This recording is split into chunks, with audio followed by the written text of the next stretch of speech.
Yuste que nos tome esta comunicación. Querido Pepe, pues un fin de semana, lo platicamos el viernes, que se esperaba turbulento, se confirman los aranceles, hoy temprano se dice que estarán en pausa y el peso esta vez sí reaccionó al anuncio, yéndose por arriba de los niveles de 21 y finalmente regresando a un 20.43. Hace rato que revisaba que me parece, pues, no solamente el peso, hay que decir, los mercados bursátiles, empezando por el Dow Jones, que reaccionaron de manera negativa a la posibilidad de los aranceles.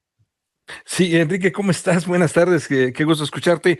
Fíjate que así fue. Hoy desde ayer empezábamos a notar ya que iba a ser una jornada negra para los mercados, totalmente originada por Donald Trump, por esta política comercial. O empezó en Asia, empezaron a caer.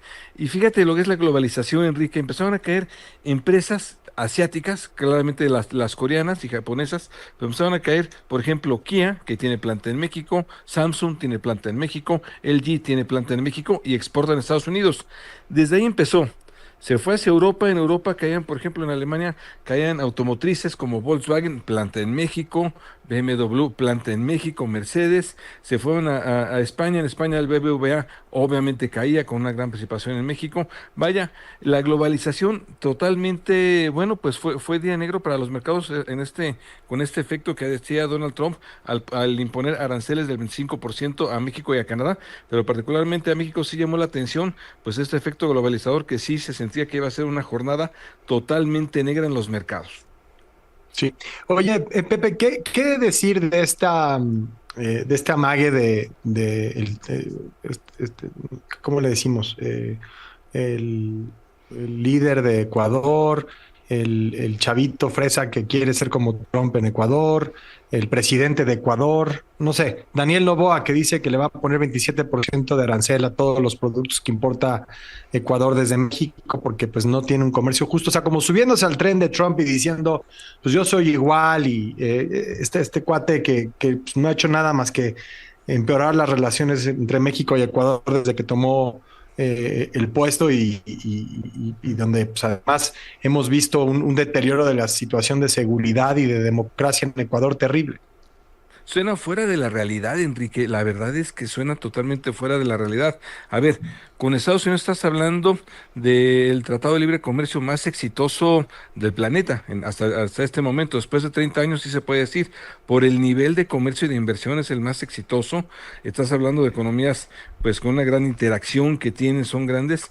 Así que cuando Ecuador se sube a este tren, es realmente, pues, no está en la realidad ni de la dinámica comercial y obviamente, bueno, pues de economías ya ni hablamos, ¿no? Del tamaño de economías ya ni hablamos de esto. Así que suena, pues, la verdad, Enrique, suena hasta ridículo lo que está haciendo Ecuador.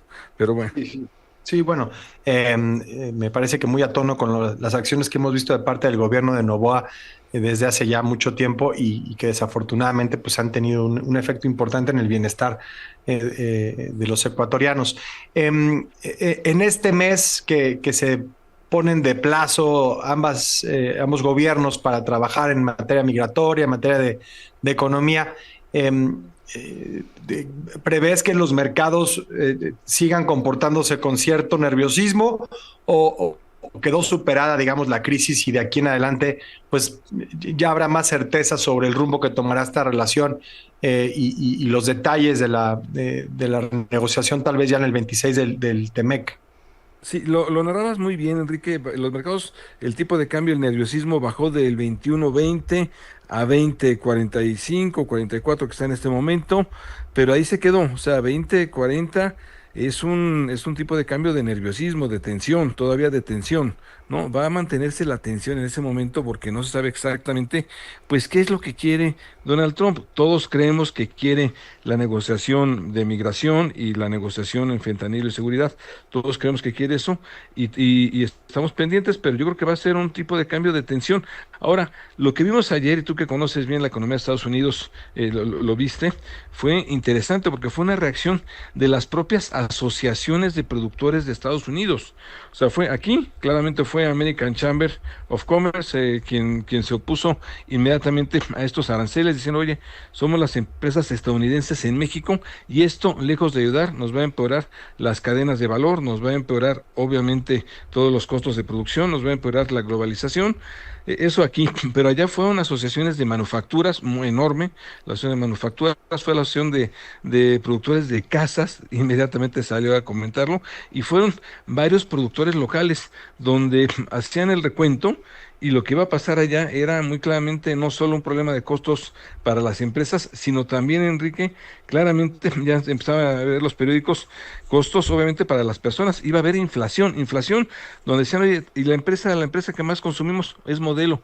Bueno, va a tener arancel. Oye, para el Super Bowl el aguacate va a tener arancel.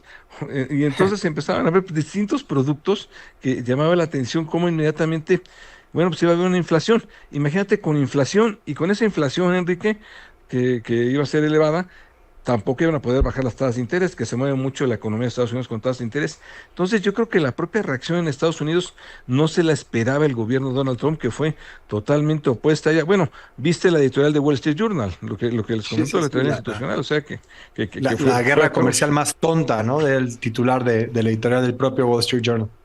Y que Wall Street Journal ha estado a favor de Donald Trump en desregularizar, de regular todo el sector financiero, todo Wall Street, pero en esta, bueno, lo catalogaron durísimo, así que yo creo que fue una misma reacción en Estados Unidos, por la cual también Donald Trump como que hizo la pausa también en México, obviamente ganando, obviamente buscando el tema de migración, obviamente buscando el tema de seguridad y acusando al gobierno mexicano, pero con una reacción en Estados Unidos sí totalmente opuesta a los aranceles para México.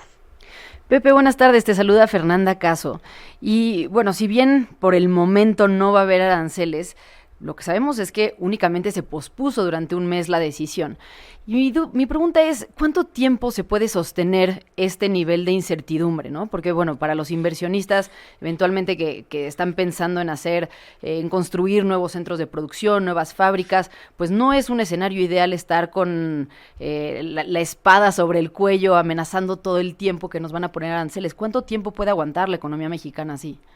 No es el escenario ideal, como bien lo comentas, Fernanda. ¿Qué tal? Buenas tardes. Buenas tardes. No es porque obviamente si tienes una inversión, te vas a esperar hasta ver qué pasa, qué sucede. O sea, esto va a frenar las inversiones. Por el momento, esto también se va a mantener la economía abierta, vamos a seguir exportando, vamos a seguir operando de manera normal, pero con mucha tensión y una incertidumbre, que la incertidumbre pues es el peor enemigo de las inversiones. Y aquí la palabra clave va a ser incertidumbre. Todavía vamos a estar con incertidumbre hasta después de un mes y saber exactamente qué va a pasar con el Tratado de Libre Comercio. Ahora, con un dato interesante que sí me parece bueno resaltarlo. Al parecer, México está logrando negociar con Donald Trump. Por ejemplo, a Canadá se le ha complicado mucho, pero al parecer México está logrando negociar hasta el momento. Así que bueno, a pesar de la tensión, México está logrando negociar, pero sí, claramente es un tema de incertidumbre donde las inversiones se frenan con la incertidumbre. Sí, bueno, y es que le quitamos un elemento o trabajamos en quitarle un elemento de esa incertidumbre mayor, como lo es Trump y la amenaza de los aranceles, pero la reforma judicial, la ineficiencia y la corrupción que hemos visto en secretarías que manejan la relación con los empresarios, con las decisiones que tienen que ver con inversiones en operaciones de manufactura, o sea, eso sigue y ese es el problema, que la realidad para quien busca invertir en México y apostarle a México, pues ya no solamente es cuidarse de lo que diga o pueda hacer Donald Trump, es ahora decir, bueno, ¿y qué certidumbre jurídica tienen esas inversiones? ¿Cuánto me tengo que mochar con los de aquí, con los de allá, con la gente encargada de cada una de estas carteras que vienen a ver, ¿no? ¿Qué les conviene? Es un panorama muy complejo y por eso me parece que el asunto pues, no solamente depende de esta coyuntura, sino de un cambio verdaderamente estructural. Querido Pepe Yuste, como siempre, un gusto platicar contigo. Un fuerte abrazo, Enrique, gracias. Muchas gracias. Decíamos de las bolsas, pues se están recuperando. En realidad, solamente el Dow Jones muy ligeramente con una ganancia de 0.05%, el Nasdaq perdiendo pues 0.71%, pues un día, digamos, de poca actividad bursátil, pero que sí amaneció con una conducta negativa por principalmente pues el anuncio de lo que podría ser una guerra comercial entre Estados Unidos, Canadá, México y China. En el caso de Canadá, en menos de media hora, entendemos, hay una llamada programada entre el presidente Donald Trump y el primer ministro Trudeau, la segunda del día. Ahí sí no se ha anunciado una pausa, tampoco en el caso de China. Lo último que supimos por parte del propio equipo de comunicación de Donald Trump es que se reunía a esta hora en la oficina Oval con Rupert Murdoch, el fundador, presidente de News Corp, la empresa que es dueña, entre otros medios, del Wall Street Journal que mencionaba Pepe Yuste, del New York Post y de Fox News. Que no solamente ha sido la plataforma de comunicación predilecta de Trump, también ha sido una fuente de reclutamiento de